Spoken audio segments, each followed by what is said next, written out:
Multiverse of Madness was very funny. People who know me know I've been highly critical of Sam Raimi's take on Spider-Man ever since the beginning. It's not my preferred interpretation of the source material, for reasons not only down to him that I keep promising to get into one day, and I will, eventually, but it's never meant that I don't like him as a director. Darkman, A Simple Plan, even his work writing on one of my favourite films, the Coen brothers' Hudsucker Proxy. I may not think he's the hilariously exaggerated messiah others have elevated him to in the very recent past, but he is a great director, as well as one of the most sincere in his belief in comics. People forget, he was a fan long before anything else, and this absolutely shows in his work on one of the more unique films in the Marvel canon, concerning his other favourite superhero. Strange 2 is just a great time, a creative box of tricks, many pulled directly from Sam Raimi's past, that aren't changing the world, but are a great demonstration of what happens when you pick the right director for the right subject matter, giving us an oddball film I think many of us were hoping for the first time. I understand some of the criticisms from those who couldn't get into this, though I do wonder if everyone's taking it into correct proportion. Personally, I was worried this was just going to be a style over substance cameo fest, and I don't think that was the case at all. They had a very specific story to tell about self-sacrifice, debate over necessary versus unnecessary evils, possession, in all senses of the word. And they did it through creative decisions that best reflected those ideas, as well as had me chuckling in my seat every now and then at the edits alone. I think the last time I laughed at the way a major film was cut like this was probably Skull Island, though ironically I feel the playful nihilism on display here is more life-affirming than that one. There's plenty I could get into, maybe another time somehow. It's not faultless, or my favourite movie, or whatever caveats you need about my entire film life that will make you feel better, but it is its own tiny masterpiece. And like many others, I think its reputation will shift multiple times as the years roll on. But while it holds up on its own merits, and this is where we get into spoilers, so fair warning, there is a cameo that people wanted to get my particular take on. Hey, Willie! No, it's Reed Richards, marking his first appearance in the MCU, sort of.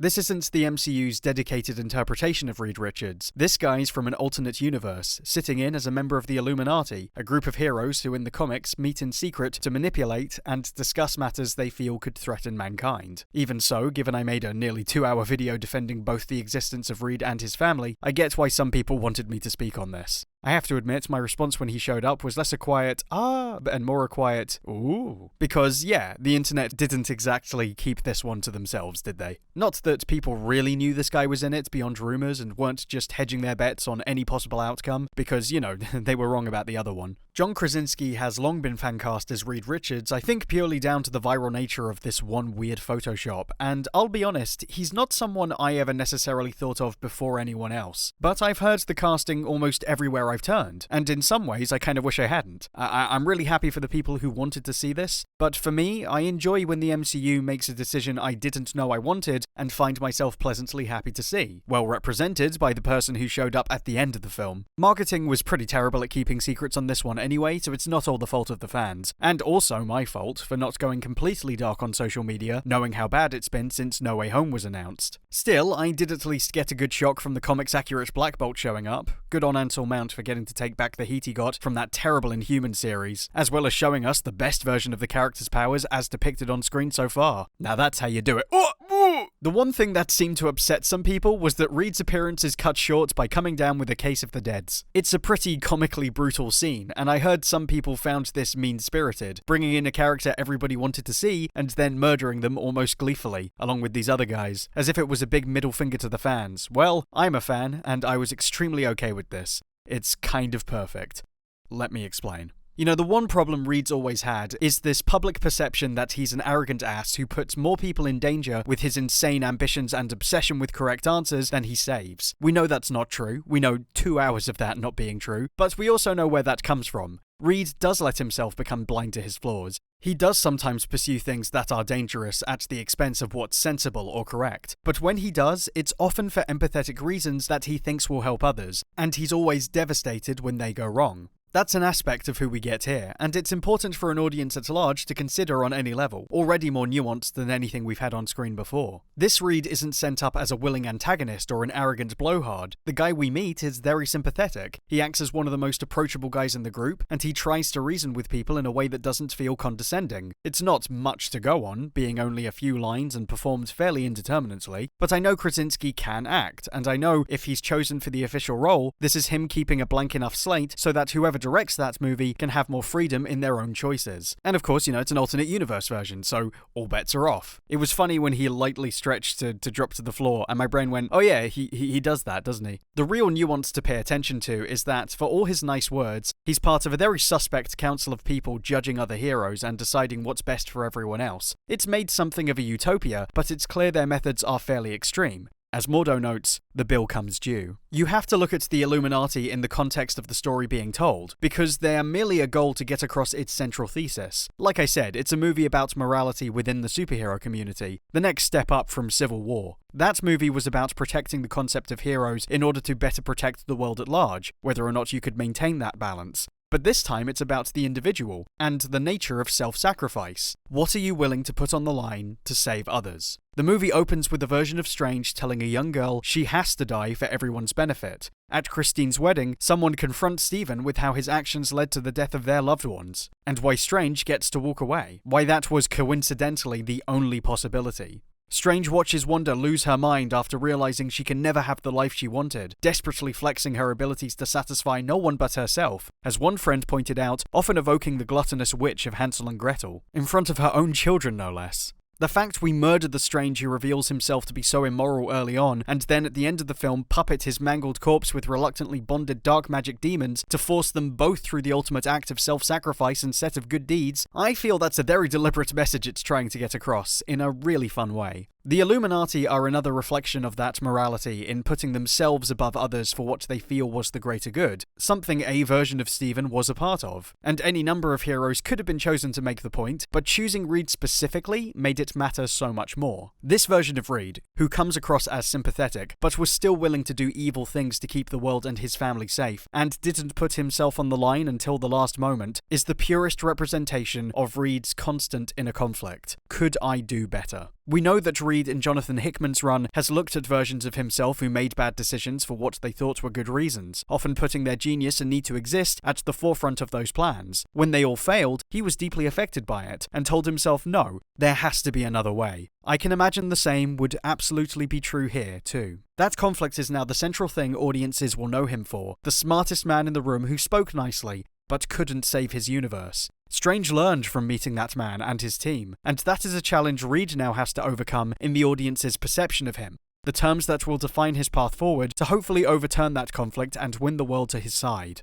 As of now, I have faith that he will. Details have been slowly coming out since the announcement at the end of 2020, the only thing I've known for certain early on being a reasonably overt nod to the Hickman run, though I don't doubt this take will cover all the major interpretations in some way or another. Originally, John Watts was attached to direct, but he's since stepped away, and I can't really blame him. Some folks were saying Brad Bird should do it. Well, I mean, I can point to my Fantastic Four video where I discuss why, as a big fan of The Incredibles, I don't think I'd be so hot on that idea, but I don't think it's going to happen anyway, given he's gone off to work with his old buddy John Lasseter on a new movie at Skydance. I don't think Disney or Marvel wants anything to do with that right now. Since Krasinski's confirmation in Strange 2, the money's been on him directing as well, which, there are things in A Quiet Place that are interesting, but I don't know, I don't really have any idea if he's right for the job. It's all a big question mark to me right now. Even if the original Reed is down for it, that's nice, he was very good in that one, and it is still, the best of the FF movies, in its own way. I mean, I don't even know if John's going to be cast officially. There was talk of an interest in not going the usual way with 4. I don't know if that's going to be easy to synergize for Marvel, given they're still selling that as such a major comic in their lineup. And truth be told, the idea of Krasinski has grown on me, actually seeing him in the role. Let's be honest, we're mostly doing this so we can get Emily Blunt as Sue Storm. There has never been better casting. And I think John is like, please don't get too comfy working with The Rock, okay? Whatever they do, I'm open to it. I'm open to anything at this point after Fan 4 Stick and my day at the spa. It's an interesting thing. As the movies get closer to the fidelity of the comics, the fans get more guarded about many of the changes. They worry about more and more things not being exactly how they'd like because they fear this will become the audience's only interpretation and throw off what was and still is an unprecedented experiment. The discourse at this point in time is, it's kind of volatile. There are so many people right now trying to separate themselves as real film fans or real comics fans, trying to throw out cutting remarks about how MCU fans must never watch other movies to be able to enjoy enjoy them. I'm not sure to take what that means about what I've been looking at my whole life, but yeah, alright, whatever. I'll take your projection, okay? Or worse, trying to rile up the bitterness of other comics fans for all the changes to their source. How do you feel knowing your favorite characters were misrepresented by the MCU? I feel nothing more so than I felt the previous couple of decades when that was happening at other studios, my guy. You don't like Professor Hulk? You got that this was a take from the comics, right? I mean, what am I supposed to do? I love movies, I love comics, I like how the MCU often brings the two together the way I didn't necessarily feel was happening before. I'm still going out and experiencing both where I can. I feel like I keep being erased when these conversations happen, and go massively viral as people slam the make statement valid button. I'm not sure these guys see the bigger picture, or the fact that this probably isn't going to last forever. I can sort of see the horizon coming up at some point, for better or for worse.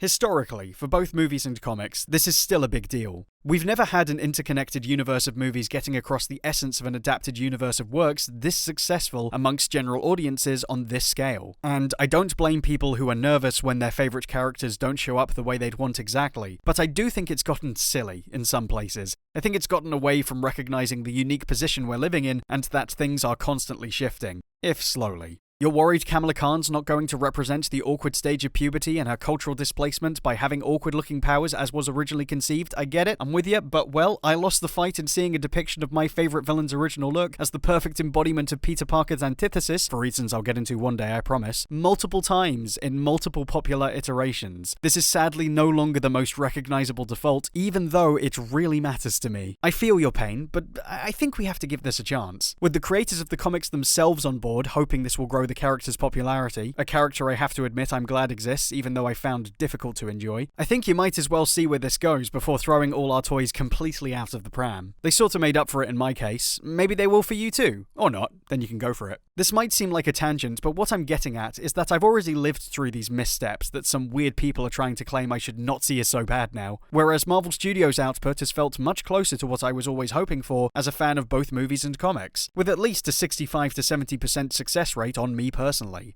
So it's difficult to accept the notion of this being a downgrade or that I should be worried. You might have seen me kicking out some points in their favour on Twitter a lot. I'm aware there's a corner of my fan base that didn't come for that and probably rolling their eyes and going, oh, not again every time he does this. But I can't hide that this makes most sense to me. It just happens to be the hot button discourse I find the most compelling to get involved in, where I'm not seeing what I feel are the best or most obvious answers. You don't want to see me tweet about watching Helldrivers. Only I care about Helldrivers. You know, I'm not blind to the hilarious gatekeeping cinema debate and the validity of multiple points in multiple conversations around it, especially when big corporations are involved that certainly don't need my defense. And hey, there's loads of decisions the MCU made I don't like or agree with. A couple movies they made I thought were absolute duds. I can't say I felt any of the Disney Plus shows stuck the landing with me the way a good chunk of the movies have, even if there are lots of things I like in them. WandaVision should have been my 10 out of 10. It had everything set up right, and it just wasn't. If you want to know word for word why, well, go watch the Doug Walker Disney-cember review. No, seriously. No, seriously. Really, we're living in odd times. But Strange 2 reconfirmed my confidence in the overall plan, however long that runs, and whatever it might mean for one of my most favourite comic series ever. I know I'm doing this video about that cameo, but the victory for me was that I was more caught up in the overall film and what it wanted to say. It was there to help tell that story, and it did so, and it did it just fine. That it incorporated a character I like so much in an intelligent way is even better. The worry is that these things will be done as a gimmick or without thought, but what I got was not that, and I guess I'll just have to see where it leads like everyone else. There was a time when the Fantastic Four were the new kids on the block, even for Marvel, becoming part of the cultural vocabulary, which is why they were made into films so early on. But it was for the wrong reasons, and Marvel has had to repeat what happened in the comics to build back to this point. We're finally getting that 60s boom. I don't know if this is a sign of more good things to come, but I'm taking it that way. For now. I hope she made lots of spaghetti.